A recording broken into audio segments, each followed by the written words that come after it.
My grandmother left me her necklace in her will. My aunt sued me for it. She said Grandma was senile and didn't know what she was doing. The necklace had been in our family for 4 generations. Every woman who wore it passed it to someone specific. Never the eldest daughter, never the obvious choice. My grandmother wore it for 60 years. When she died, she left it to me.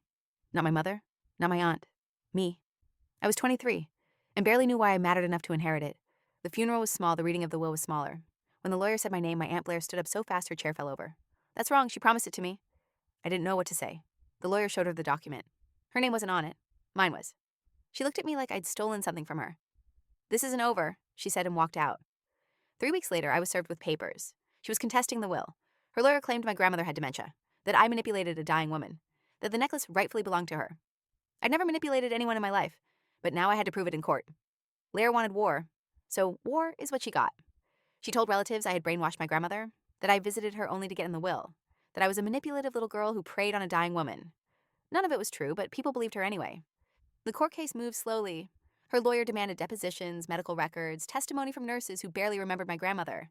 Every hearing cost me money I didn't have. I almost gave up. Almost handed over the necklace just to make it stop. Then my mother said something that changed everything. Blair has wanted that necklace since she was a little girl.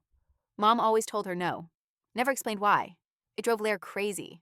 I looked at the necklace differently after that. Why would my grandmother refuse her own daughter for 60 years? What made this piece of costume jewelry worth fighting over?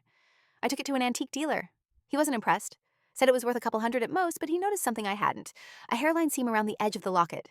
This has a hidden compartment. He said, old trick. Victorians used to hide locks of hair in them or secrets. He opened it with a thin blade. Behind the normal photo slot was another space. Smaller. Secret. Inside was a folded piece of paper and a photograph no bigger than a stamp. A baby. No one I knew. And a letter in my grandmother's handwriting. I unfolded the letter carefully. The paper was so old it felt like it might dissolve in my hands. My grandmother's handwriting.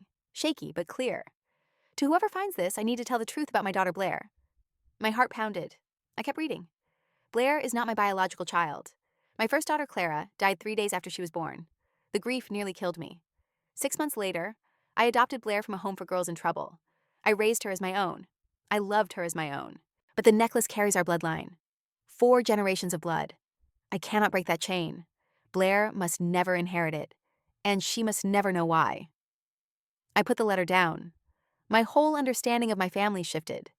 Blair wasn't my grandmother's biological daughter. She was adopted, and the necklace was passed over her not out of cruelty but out of tradition. Bloodline, a secret my grandmother kept for 6 decades.